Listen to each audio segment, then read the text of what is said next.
me, Steve Schnee, and you are watching the CD Junkie. This episode of CD Junkie is basically a long in gestation, late response video to one that Jen's Addiction put out a couple months back. Her video, by the way, I'm going to put a link to her channel in the description box. The title of it was Best Music, the Year You Were Born versus the Year You Graduated. I was born in 63, and it's a great year for music, absolutely. But it's kind of like pre-Beatlemania, so it's great, but it's not as great as 1982, the year I graduated from high school. And that is the year I'm going to talk about. I was still living with my parents. I was working at Jack in the Box, and I would spend every paycheck at places like Music Market in Costa Mesa, Aaron's M. Renee's in Hollywood, and just down the street, Licorice Pizza and Warehouse and Music Plus, places like that. Any record store. I usually went record shopping 3 to 4 days a week, usually with my friend Jeff George, Jeanette Arnold, Chuck Reddick, Fred Grindle, sometimes Jeff Kenyon's Matthew Sibilis.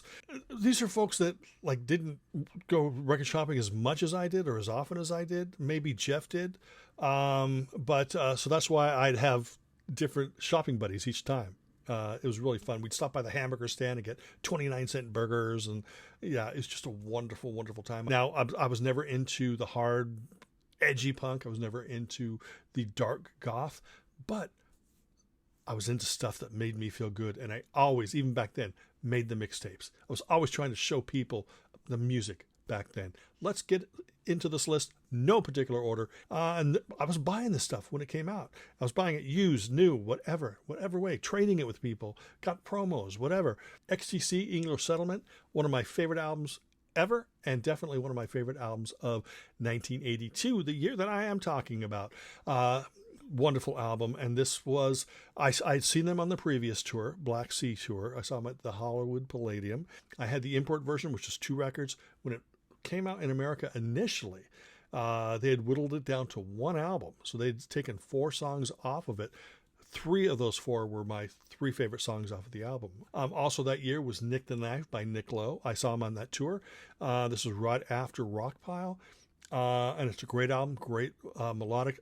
Dave Edmonds, his former Rockpile mate, also released an album called D.E. 7th, which I think is a great album, but I think that Nick Lowe wins that one. This is also the year of Haircut 100, Pelican West, which is a great album. These guys are 18, 19, 20 years old, and they're playing music that is just beyond their years. And the album still sounds fresh today. Amazing. What an album that is.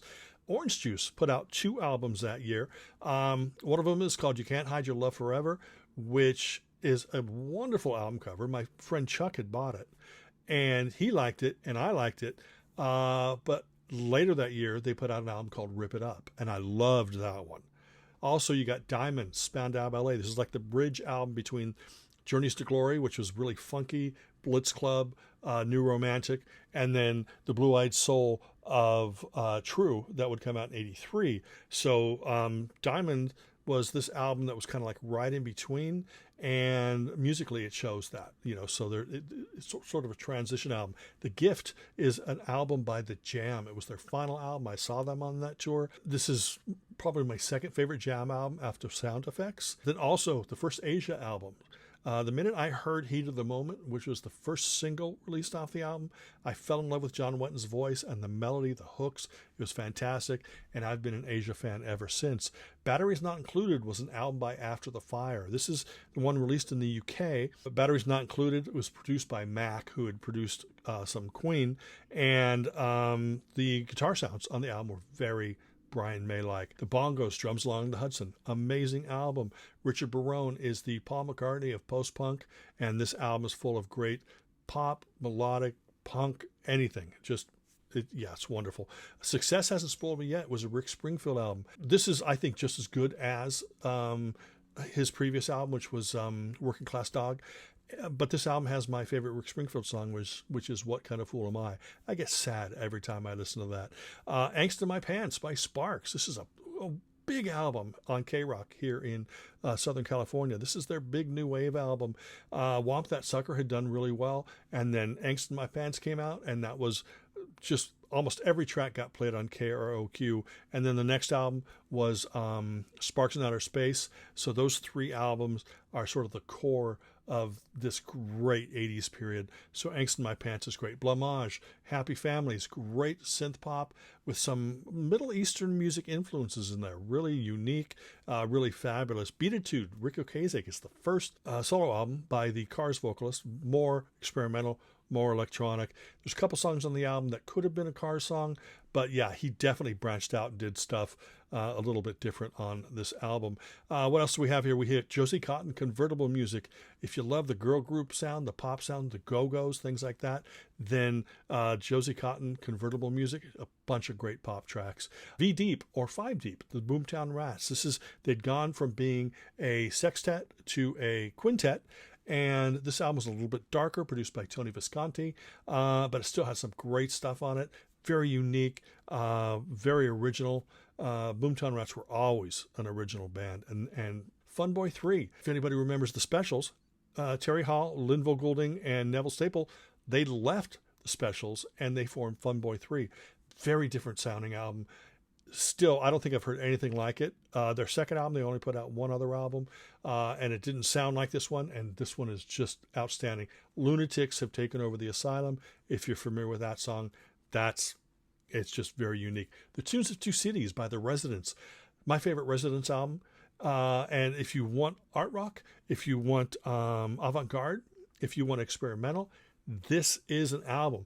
I usually don't fall that much in love with those styles of music, but when you've got The Residents putting out some of their best melodies, I mean, look, I have to be honest, it's fucking weird, okay? You may not like it if you don't want something that's fucking weird, but it's really fantastic. All for One by the Motels. This was their third album. Very, very commercial, but it had, Only the Lonely, Take the L. It's great. Martha Davis, great vocalist, great songwriter, and it's a great band. Here we've got Spirit of Place by Goanna, an Australian band, really earthy. This is an album that was, not even new wave. It was more very Australian folk rock and lots of great songs. Shane Howard was a great singer-songwriter. Huang Chung, their self-titled debut album. This is before they were Wang Chung. This is when they were a quartet and they were post-punk. And this album is my favorite thing that they've ever done. Hold Back the Tears, this whole album. 1982 also gave us 2 Madness albums. Gave us Complete Madness, which is a best of, and that was the first time I believe that House of Fun was released on an album. But it also gave us The Rise and Fall, which is the British album where the first time Our House appeared. Marshall Crenshaw debut album, flawless, great guitar pop. I don't want to say power pop, but I just said it. Rhythm of Youth by Men Without Hats. Forget about the Safety Dance. A lot of people look at that and go, oh, a novelty. No, there's so much more to this band, and this album is filled with great songs. Flock of Seagulls, debut album.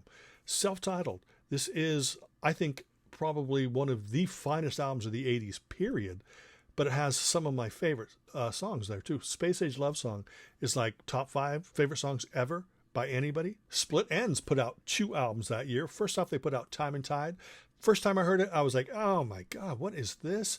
It sounds nothing like any of the early stuff or True Colors or Corroboree Waiata. It was produced by Hugh Padgham, really earthy and bass heavy, and they were going off in like different directions. And the second time I heard the album, it became my favorite Split Enz album. So it's just a great, wonderful album. It's the album that has Dirty Creature, 6 Months on a Leaky Boat. That same year, at the end of the year, they put out Ends of an Era, which was a Australian-only compilation, and one you should definitely check out. After the Snow is an album by Modern English. This is the album with I Melt With You, which is still, I never get tired of that song. It's just such a great song. The rest of the album doesn't quite sound like that. They've never really done a song that sounds like that one. Most of the other stuff is closer to post-punk, a little bit dark, but they're still a great band. I will not complain about that at all. Rio by Duran Duran was a big album in 1982. I remember getting that the day it came out because I loved the first album. But, I have to admit that the whole MTV thing and just became overblown, and I got kind of tired of it. But I will say that Rio was Duran Duran's last great album. They put out some really good albums after that, but those first 2 are pretty much flawless. It's also The Golden Age of Wireless by Thomas Dolby. This album is so good, it makes me forgive him for Aliens Ate My Buick, which was like 2 albums down the line, which is an album that I do not like at all. But Golden Age of Wireless, incredible synth pop, great songs, unique musical vision. Love it to death. Then after that, Avalon Roxy Music, my favorite Roxy Music album, one of my favorite albums ever. Worlds Away by Strange Advance. Musically, kind of somewhere with a Roxy Music meets mid-year era Ultravox. Great mix of electronic pop, synth pop and guitar, a little bit of prog in there. Bow Wow Wow had a couple releases that year. They had the Last of the Mohicans EP, and then they had the I Want Candy album, which was an American album that they sort of took songs from Last of the Mohicans and a couple songs from their albums and created this compilation album, introduced the American charts to the song I Want Candy. I think Baby Oh No might be on there as well, but maybe I'm getting that mixed up. Squeeze from a Stranger, not my favorite Squeeze album. Still a lot of great songs. We see Built for Speed, Stray Cats already had the first 2 UK albums, and Built for Speed was kind of a best of those with a couple new songs added onto it. Still classic Stray Cats. Lexicon of Love, ABC. This is an album that defines the 80s. Look of Love, Poison Arrow, All of My Heart. Oh my God, incredible. Nothing to Fear by Oingo Boingo. Oingo Boingo, one of the great LA bands, unique in every single way. Night and Day by Joe Jackson. That's the album with Steppin' Out, and much more sophisticated than his previous work, and definitely a great album. Imperial Bedroom by Elvis Costello and the Attractions. This was an album, I believe this was produced by Jeff Emmerich, and very mature and a very overlooked album. Really fantastic. Talk, debut album, The Party's Over. Incredible. I love it to death. Billy Idol, his self-titled debut album. This is the follow-up to the Don't Stop EP, and this is the precursor to Rebel Yell. The Envoy, Warren Zevon, his last album for Electra Asylum, and this was, I think it was a better album as a whole than Bad Luck Streak and Dancing School, the previous album, but unfortunately it didn't do that well. But it's very strong, so if you come across this, definitely pick it up. And then you had Yazoo, or Yaz here in America, great synth pop duo. It was Alison Moyet in vocals, and it was Vince Clarke on keyboards. Vince Clarke had previously been on the very first Depeche Mode album called Speak and Spell. And on that album, he took that sort of bouncy pop with him, added a little bit more experimentation on some songs, added Alison Moyet as vocalist. She's wonderful voice. And this is such an incredible album. Still one of the greatest synth pop albums of this time period. Chronic Town was the debut EP from R.E.M. Loved it. Absolutely loved it. It was just this great jangly. What was he saying? You couldn't understand the lyrics, but you could understand that this band was just amazing. Then Chu Raye, Dexy's Midnight Runners. I think it's one of the best albums of the year. Heck, even the decade. We see Primitive Man was the second album by Icehouse, which is an Australian synth pop band, and it had a song called Great Southern Land, which has sort of been adopted as an Australian anthem. This is the same year that Kate Bush put out The Dreaming. Incredible album. She had gone from, this piano and high voice to this unique artist, beginning with The Dreaming. This is the album that she completely changed her sound and her vocal approach. New Gold Dream by Simple Minds. That's the classic Simple Minds that we know and love. The earlier stuff was post-punk, but this is really sort of during their great time period. Billy Joel also put out Nylon Curtain, and that was a great album. And Allentown's great song. This was less focused on top 40 and more focused on his, perfecting his craft. Forever Now, Psychedelic Furs. What an album. What a band. This is, there was this album, and, the album before this was Talk, Talk, Talk. And, this is really, really wonderful. Broken Frame by Depeche Mode. People shit on me on the internet because it's my favorite Depeche Mode album. I don't care what people say. It's going to be my favorite Depeche Mode album. It's dark, it's sad, it's emotional. It's them trying to find their way again after Vince Clarke had left. And it just hit me at the right time. I was 17, 18 years old, and So I have emotions attached to this album. Really, really exceptional. Ultravox Quartet, a great Ultravox album. Midge Ure, this is when he was fronting the band. Midge Ure is my third favorite vocalist of all time. Elvis Presley's number 1. Tim Finn from Split Enz is number 2. Midge Ure is number 3. Friend or Foe by Adam Ant, incredible album. This is his first solo album after a couple Adam and the Ants albums. This is the album that has Goody Two Shoes on it, and lots of great material. In Excess put out Shabu Shaba, which is my favorite In Excess album. Well, I might actually also like The Swing, but Shabu Shaba, so many great memories attached to that. But Shuttered Room by The Fix was another great album that came out in 1982. That's the album with Stand or Fall and Red Skies.